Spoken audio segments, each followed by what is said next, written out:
What's going on, mi amigos? I'm back with some comic reviews. Yeah, I'm kind of stealing the real Manos' style because I'm trying to get caught up as fast as I can with my stack and hopefully put myself back on better track to getting these out there. Unfortunately, sometimes life happens and delays come up, but for those of you that do watch me on a regular basis, thank you for patiently sticking with me with these reviews.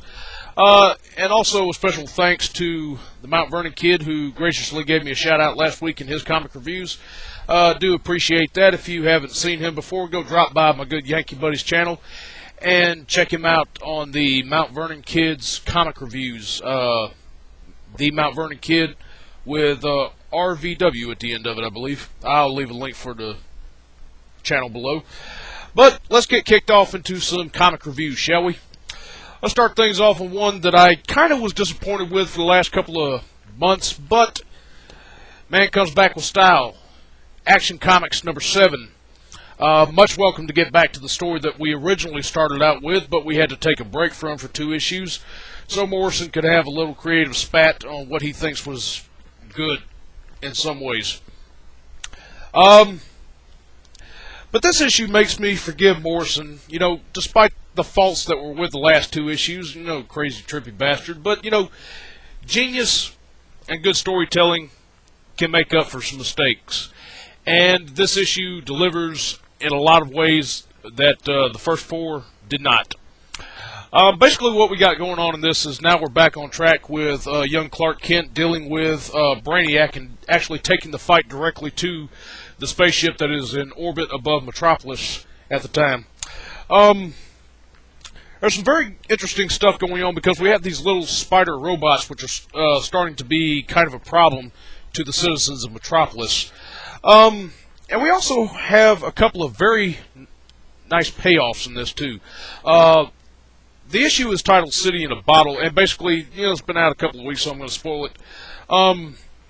Superman goes up to confront Brainiac, and when he sees the way that Clark is just pounding through his defenses, he puts a very bad choice in front of him, hoping to get himself out of a situation. Metropolis, actually, come to find out, has been shrunken down and has been stored up in a little collection that apparently Brainiac has. Because, you know, he's an information gatherer, and apparently he has a thing for shrinking civilizations down to dioramas so that he can just sit there and look at them later on. But also at the same time, there's a very good payoff in this because Superman loses the jeans and the t-shirt motif that he has been using for the first 4 issues and gets himself a new suit of clothes. And I must say, the explanation for it might not be what some people were looking for, but you know what? I'm willing to go along with it. It's actually pretty good. I haven't been reading the Superman main title, which, I don't know, I just couldn't really find myself getting interested in it, but it's starting to find a way to line up very nicely. From what I understand, I had somebody else tell me that there are some continuity issues now because of a thing that this new suit of clothes does, which concerns the suit that Superman has now, but I'm not reading that, so I'm not going to worry. But the issue is pretty stellar, and I'm looking forward to the eventual conclusion of this, so good job, Mr. Morrison. You've redeemed yourself in my eyes. Now, let's take it over to something that I haven't had much fault with yet, and that is Swamp Thing number 7. Mr. Scott Snyder and Yannick Paquette doing the artwork, Snyder writing, and continuing to lay things out well enough. So, we're basically finding Alec Holland in a very bad situation. Seti's forces are closing in on him, looking to take him out, and pretty much the Parliament of Trees, it's safe to say that they're fucked. But they are also harboring a lot of rage against Alec Holland for turning them down the first time about retaking up the mantle of the Swamp Thing. And basically what they did from last issue was that they used the power that they have remaining instead of fighting off the rot which was coming into their realm. They're using all their power to save Alex so that he can watch everything that the Parliament helped try to protect die, and just basically saying, you know, hey, this is all your fault. But in true comic book form, we always see that the heroes have an ace in the hole. And this is kind of like the suit from Action Comics that Cal got his hands on. This is a little bit more acceptable to where I can suspend my disbelief on this particular ace in the hole. And Swamp Thing, he does come back, I will say that, and boy does he let the evil have it. This is a really, really solid issue. I'm still continuing to enjoy this series, and it's got my official stamp of approval on it. Although, one thing I must say about these two titles which disappoints me, the biggest sore thumb on both of these books, which is very small, but still there, as people are complaining about, is that damn Deke-looking logo. I do not like that. Please, let's just go back to the swirling star and the DC. But the books are solid, aside from that little obscenity on the front. Let's swap things back over to Marvel for a little bit. For the remainder of this review, let's dig into Ultimate Spider-Man number 8, something Mr. Bendis has been doing right thus far and keeps getting better with each issue.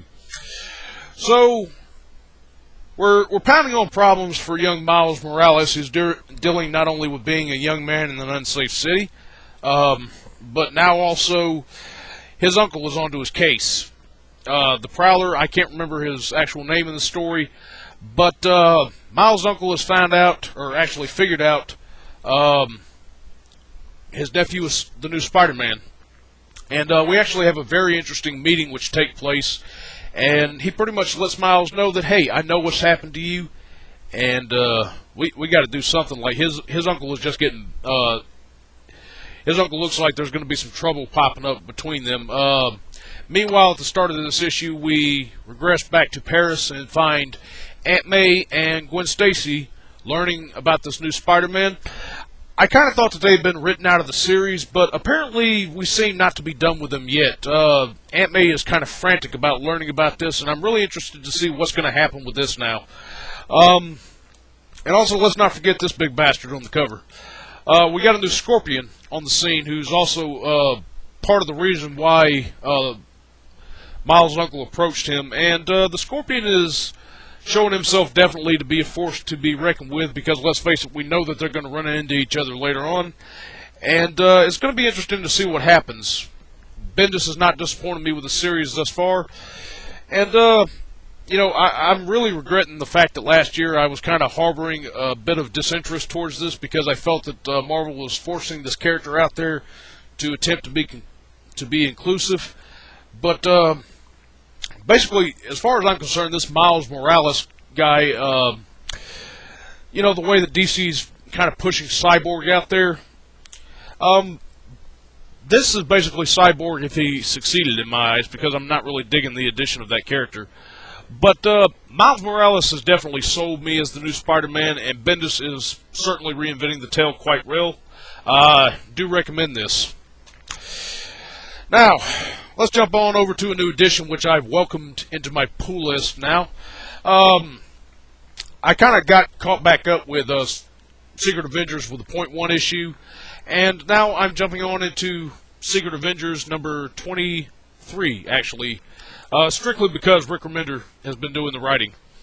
To kind of recap what's going on, we got a new team being recruited. The roster is changing up like usual. The .1 issue covered Hawkeye taking over for Captain America, and the last issue of this series actually focused on Captain Britain joining the team, and now we have Venom coming into the fold as well. And Hawkeye is less than thrilled about this, but unfortunately the guy didn't have the opportunity to prove his worth for this issue, but maybe next one we'll see some good stuff come up. We've got this problem with a bunch of super adaptoids, which have been, or have actually singled out this particular woman, who is a mutant who can somehow swallow fire from tremendous explosions around her, and we've got these super adaptoids, which are led by Father. I actually read about him in Uncanny X-Force last year. And we've got Lady Deathstrike and the Reavers in on this, so this is kind of gearing up to be a very interesting problem. Meanwhile, the art is a little cartoony, but I can adapt to it. I I really enjoyed the dilemma that Eric O'Grady, or the Ant-Man of the team, finds himself in. He's forced to take into his protection the child, and he's really finding himself on the receiving end of an ass whooping from a lot of the Adaptoids and the Reavers. Very good thus far. The series has been... I started out liking it and then dropping it, and then, when I heard Remender was taking over, because I pretty much trust his name for good stuff, it's not bad. This is kind of a filler issue, but it's still pretty damn good. So I'm going to try and stick out for the remainder of this series with him on it and just see how it goes. Now, jumping into my last two, we got strictly X-Men at this point. X-Men Legacy number 263. This book should be titled Rogue and Her Personal Problems. Alright, Mr. Kristoff Gage, first off, excellent. This is the third solid issue that I found from this series in a row, so apparently the series is in good hands now. I did like to slightly disagree with Mount Vernon Kid and the Blue Goblin. I actually did like a little bit of Mike Carey's. His was basically the stuff that he was doing on X-Men Legacy at the time was Uncanny X-Men if it was written alright. So I can understand y'all's dislike of the inconsistency of that book, but I tolerated it, and patience paid off with this.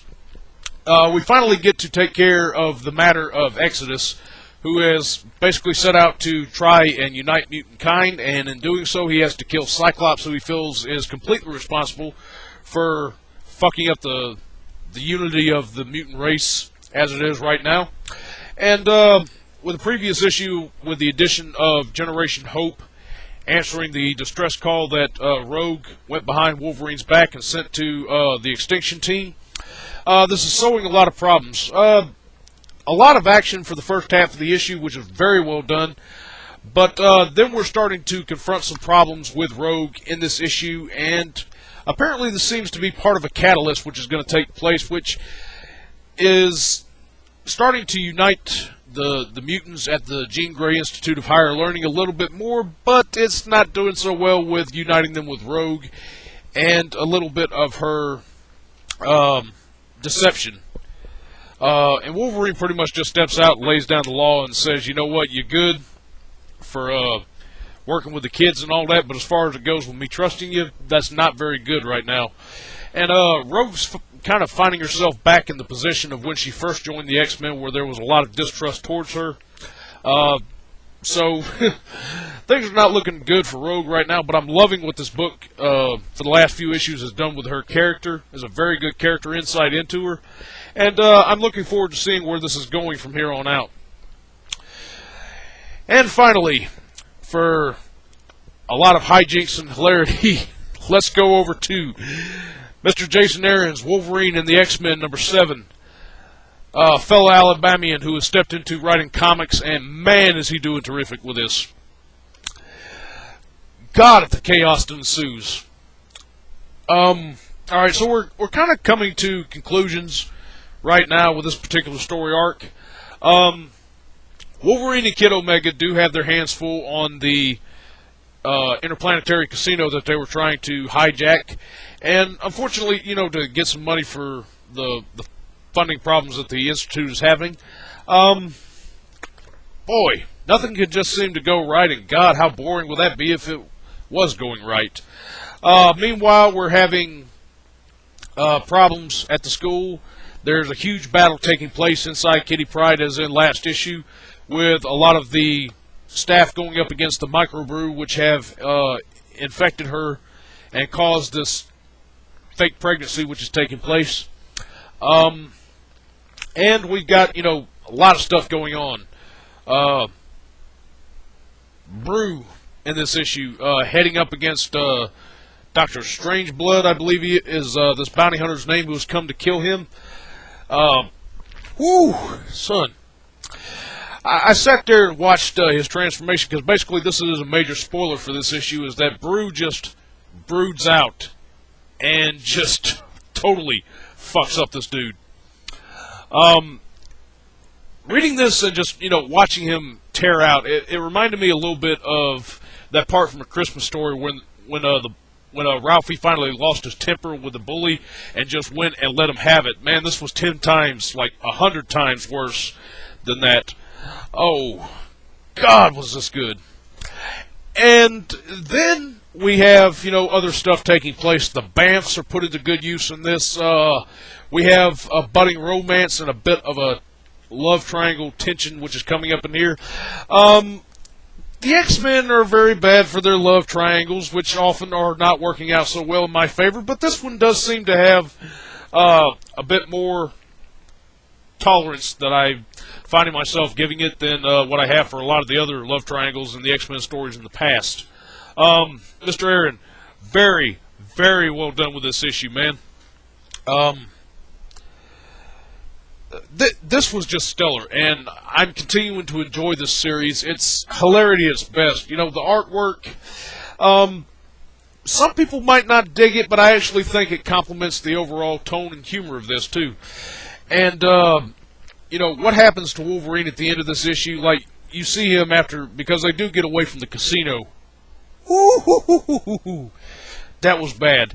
And I can just imagine how bad he's going to feel once he gets back to the school and finds out a solution that could have been there to his money problems all the time. God, this was good. And that does it for my pull list. I've certainly found nothing in here so far that's been lamer than Charles Xavier's legs. I've had some issues which I've read in the past that have done that, but this was good. I love it. It was a good week. So that pretty much does it for my comic reviews. Be sure to leave me some feedback and tell me what you thought of this. I'm trying to work on being less boring with my reviews, and hopefully, I don't know, I like a little more feedback sometimes. And also be sure to go check out my good buddy Chris's channel. So until next time, I will catch you guys later, and happy